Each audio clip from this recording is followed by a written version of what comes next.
Section 14B, Active Leadership Role. 14.5, The Leader as a Mentor. Mentoring is a process designed to help each individual reach his or her maximum potential. Air Force leaders have an inherent obligation and responsibility to mentor future leaders. Through mentoring, senior leaders pass on their expertise and wisdom to junior members, as well as philosophy, traditions, shared values, quality, and lessons learned. Commanders and supervisors must be positive role models and make themselves available to airmen who seek career guidance, counsel, and mentorship. They must take an active role in their airmen's professional development by continually challenging them to grow, develop, and improve. At a minimum, a supervisor's mentoring consists of a discussion of performance, potential, and professional development plans during performance feedback sessions. Conversations should include promotion, professional military education, advanced degree work, physical fitness, personal goals and expectations, professional qualities, future assignments, and long-range plans. We make a living by what we get. We make a life by what we give. Winston Churchill. Mentoring is an ongoing process and perhaps the most powerful method leadership can use to shape the future. It helps prepare airmen for the increased responsibilities they will assume as they progress in their careers. There are no limitations or stages of career development that would limit any individual from benefiting from the counsel of a mentor. Additionally, mentors are often appreciated by the mentees more than they will ever know. 14.6, The Air Force Mentoring Program. The Air Force Mentoring Program covers a wide range of areas, such as career guidance, professional development, leadership, Air Force history and heritage, air power doctrine, strategic vision, and contributions to joint warfighting. Foremost, individuals must focus on Air Force institutional needs. The Air Force must develop people skilled in the employment and support of air power and how this meets national security needs. Mentors must distinguish between individual goals, career aspirations, and realistic expectations. Each individual defines a successful career, goal, or life accomplishment differently. There are numerous paths to meet individual career and success goals. Although the immediate supervisor or rater is the primary mentor, coach, counselor, guide, or role model for airmen, subordinates may seek additional counseling and professional development advice from other sources or mentors as well. While there are several approaches mentors can take in the form of coach, counselor, advisor, and advocate, Air Force mentoring is governed by AFMAN 36-2643, Air Force Mentoring Program. 14.7, The Mentoring Process. The mentoring model in Figure 14.1 demonstrates the concepts of effective mentoring. The elements of effective mentoring described here correspond to the letters in the word itself. mentoring. Model. An effective mentor, serving as a role model, understands that actions speak much louder than words. The protégé is constantly observing and learning from the mentor. The opportunity to see how the mentor deals with a variety of situations is an important part of the mentoring process. Empathize. Mentoring requires the ability to empathize and show genuine compassion for protégés. Mentors who remember what it was like when they were new and inexperienced may be more effective in assisting others in their professional development. Empathy cultivates bonds between mentors and protégés and fosters the mutual commitment that exemplifies mentoring. Nurture. Nurturing emphasizes a caring attitude. Like a farmer tends to the field, the mentor nurtures the protégé by investing ample time, patience, and effort. Mentors must make the time and effort to effectively mentor their protégés and provide the appropriate amounts of attention, training, and time for them to apply, internalize, and value what they have learned. Teach. The skill of teaching may not come naturally to everyone, but knowledge and experience are valuable as mentors. Consider these 5 simple steps when teaching and training protégés. 1. Organize the material into logical, systematic units of manageable size. 2. Correct errors immediately. 3. Frequently review previously covered material and relate the material to the current lesson. 4. Include practical exercises to help the protégé exercise the newfound knowledge. And 5. Evaluate the protégé's progress and provide detailed feedback. Organize. Mentors must first be organized before helping others become organized. An organized mentor knows from the very beginning what he or she wants to achieve and focuses on this goal. The time and effort spent organizing thoughts and materials into a logical sequential plan aimed at a precisely defined target pays big dividends in the form of improved learning and developmental experiences for the protégé. Respond. Mentoring is a two-way communication process that requires mentors to actively listen to the protégé's questions and provide useful and timely responses. Effective mentors must remain alert to recognize nonverbal behaviors and subtle communication cues that indicate the protégé's interest in certain areas. Mentors should be proactive, anticipate the needs, problems, and concerns of protégés, and address them immediately. Inspire. More than a good role model, teacher, or ally, a genuine mentor is an inspirational mentor.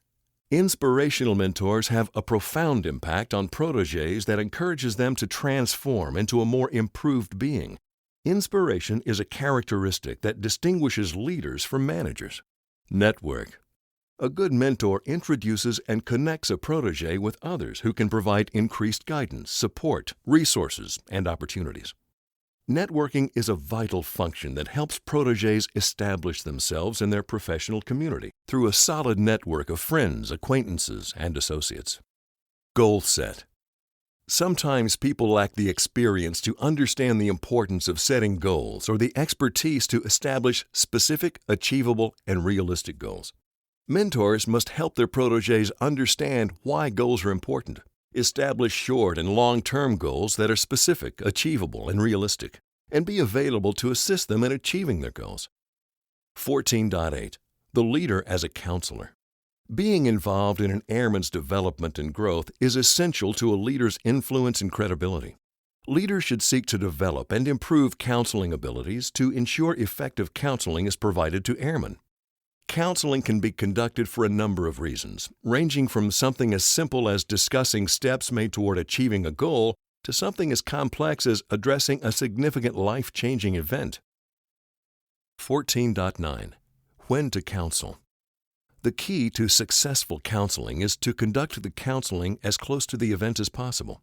Good leaders take advantage of naturally occurring events as opportunities for providing feedback. Leaders must genuinely be interested in airmen and understand how involvement can help personally and professionally. Listening and providing assistance may greatly enhance an airman's ability to deal with the situation. Professional growth counseling is often conducted while reviewing an airman's duty performance during a certain period and setting standards for the next period, typically, but not only, during Airman's Comprehensive Assessment (ACA) feedback session.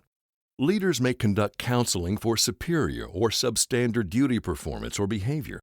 Leaders may conduct crisis counseling to help an airman through the initial shock after receiving negative news. Referral counseling may follow crisis counseling, which can help airmen work through a personal situation and may serve as preventive counseling before a situation becomes a problem. Referral counseling often involves agencies such as legal services, religious affairs, or an alcohol and drug counselor. 14.10. Approaches to counseling. An effective leader approaches each airman as an individual. Different people and different situations require different counseling approaches. 3 approaches to counseling include non-directive, directive, and combined. The major difference between the approaches to counseling is the degree to which the airman participates and interacts during a counseling session. Figure 14.2 summarizes the advantages and disadvantages of each approach. Non-directive. The non-directive counseling approach is preferred for most counseling sessions. During the counseling session, the leader listens to the situation before helping the individual make decisions or giving advice. The leader encourages the airman to explore and clarify important points to better understand the situation. During non-directive counseling, the leader should refrain from providing solutions or rendering opinions. Instead, maintain focus on individual and organizational goals and objectives. Also, ensure the airman's plan of action aligns with those goals and objectives. Directive. The directive counseling approach works best to correct simple problems, make on-the-spot corrections, and correct specific aspects of duty performance. The leader using the directive style directs a course of action for the airman. The directive approach is best when time is short, when the solution is clear, or if an airman has limited problem-solving skills and needs guidance. Combined. The combined counseling approach is a blend of both the directive and non-directive approaches, adjusting them to articulate what is best for the situation. With the combined approach, the leader emphasizes the airman's planning and decision-making responsibilities by listening, offering options, helping analyze possible solutions, encouraging the airman to decide which solution is best, and assisting with the development of a plan of action. 14.11. The counseling process. One of the most important things a leader can do when conducting a counseling session, regardless of purpose, is to ensure the intent is established and the environment's appropriate. Although the length of time required will vary, when possible, conduct counseling during the duty day. Aim for the counseling session to last less than 1 hour, and be prepared to schedule a second session if necessary. Both the leader and the airman should clearly understand why, where, and when the counseling session will take place, and be prepared to discuss main points, pertinent information, and plausible obtainable goals.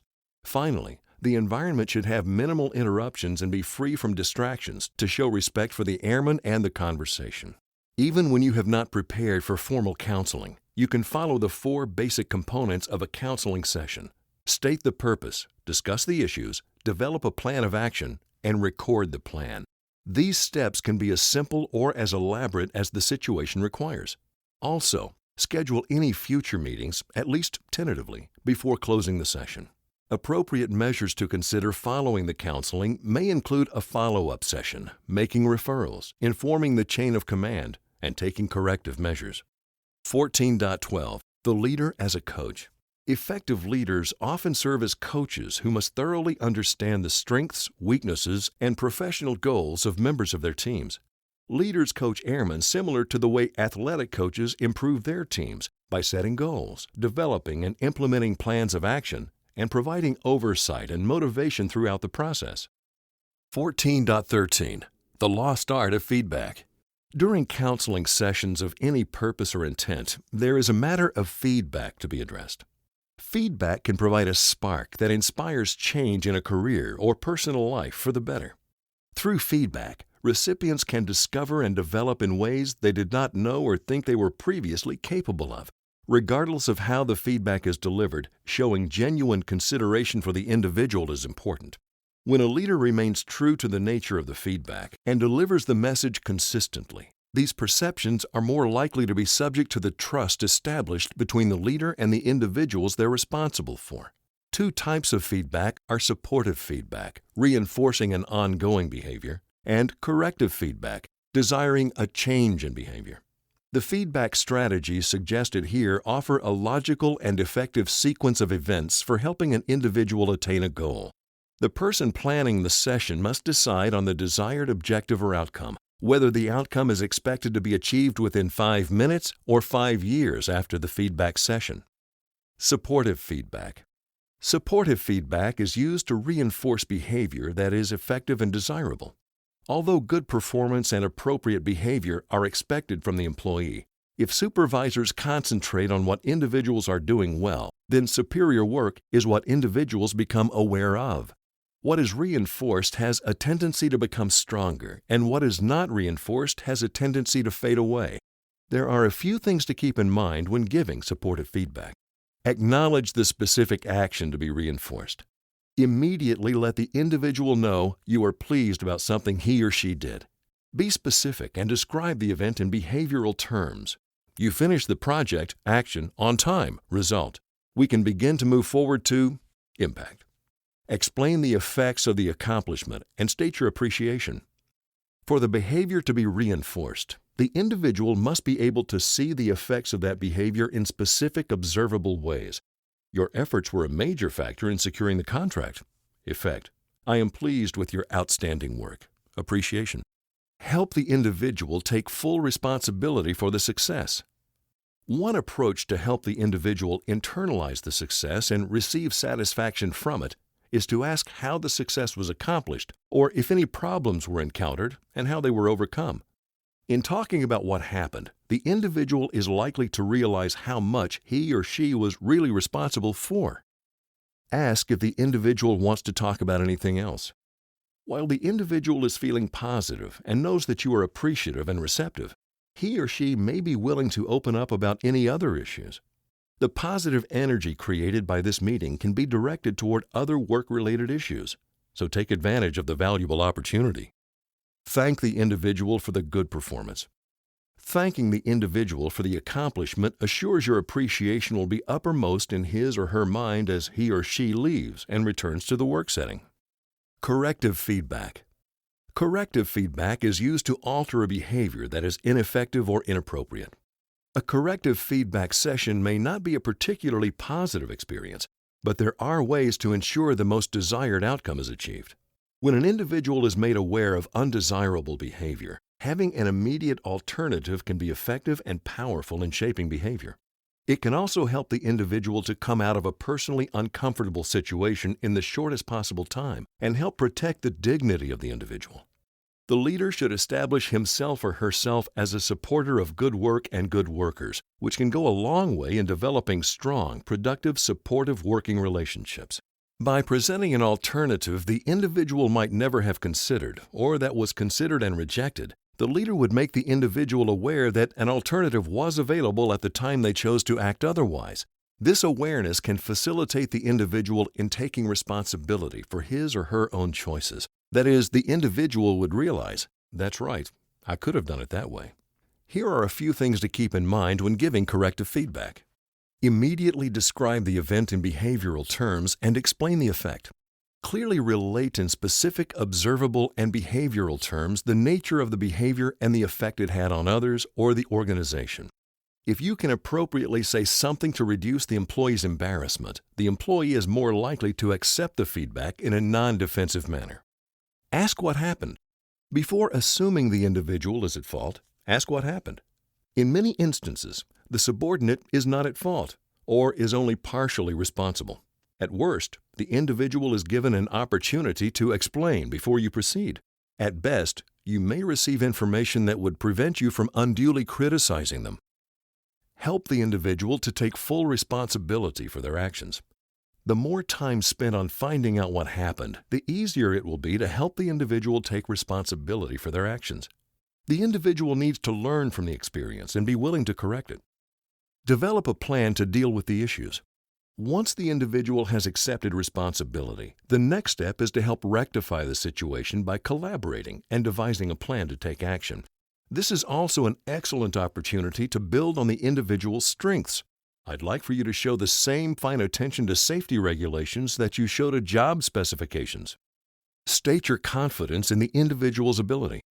Once the issue is resolved, end the session by stating your confidence in the ability of the individual to handle the situation and your interest in following up to provide additional feedback when necessary. The objective is to allow the individual to re-enter the work setting feeling as optimistic as the situation permits. Additional feedback guidelines. The more that supportive feedback is cast in terms of specific behaviors, the higher the probability that those behaviors will be repeated and eventually become part of the person's natural way of doing things. The more that corrective feedback is cast in specific behavioral terms, the more it supports problem solving and the easier it is to control. Here are a few more examples of how to provide feedback in a productive manner. Present observable effects. If the employee is to learn from feedback and respond to it, they must be able to see clearly how the behavior impacted the group's performance, morale, etc. When the employee perceives the feedback objectively, the issue will be depersonalized, and they will be more willing to demonstrate appropriate behaviors or modify inappropriate behaviors. If specific observable behavior is not addressed by the leader in the feedback session, he or she should expect the individual to ask for examples or more details regarding the issue. Be prepared to provide clarification so the individual can begin to understand the specific observable behavior being addressed. Focus on actions, not attitudes. Just as feedback must be specific and observable to be effective, it must be non-threatening and respect the dignity of the person receiving the feedback. Rather than taking the approach of stating something like, "You've been acting hostile toward Jim," it may be more appropriate to describe the actions by stating, "You threw the papers down on Jim's desk and used profanity." Determine the appropriate time and place. Feedback works best if it is given as soon as feasible after the behavior occurs. Waiting decreases the impact that the feedback will have on the behavior. The passage of time may make the behavior seem less important, and some of the details of the behavior might be forgotten. From the individual's viewpoint, the longer the wait for the feedback, the less important it must be. Try to eliminate unnecessary stress or suspense regarding a meeting. A more appropriate approach would be to say, "Do you have time to talk now?" Or, "When you reach a stopping point, drop by my office." On the other hand, the leader might convey a quick observation by telling someone informally, "That was a great presentation at this morning's meeting." Choosing the time and place is a matter of mixing a little common sense with an awareness of comfort levels and norms in the environment. Note, in many instances, praise in public is appropriate and appreciated. Also, almost without exception, corrective feedback is more appropriately given in private. However, some group norms prefer privacy with regard to any feedback, praise or otherwise. Sometimes work group norms prefer to make a big deal out of good work. This does not mean that the group does not value good work, but supportive feedback in private might prevent the feeling of breaking the norm, even when it's in a positive manner. Refrain from inappropriately including other issues. When supportive feedback is given, introducing an unrelated topic could undercut the supportive feedback. However, in certain situations, it may be appropriate to give supportive and corrective feedback in the same session. If giving supportive and corrective feedback within the same conversation, rather than connecting the two with the word "but," use "and" instead. This method allows both parts of the sentence to be heard clearly and sets the stage for a positive suggestion. Perceptions of feedback. The person giving the feedback is responsible for relating the situation as he or she observes it, and the person receiving the feedback is responsible for relating what he or she meant, felt, or thought. From the recipient's viewpoint, the first principle is, "You can't tell me how I am, and I can't tell you what you see." Although most people realize that giving feedback correctly requires skill and awareness, they may find it just as important to learn how to receive feedback. Receiving feedback can be challenging. It is very common for people to disagree with, disown, or attempt to justify information presented during a feedback session. To prevent or minimize defensiveness and miscommunication during a feedback session, there are a few things to keep in mind so the information is perceived as valuable rather than as a personal attack.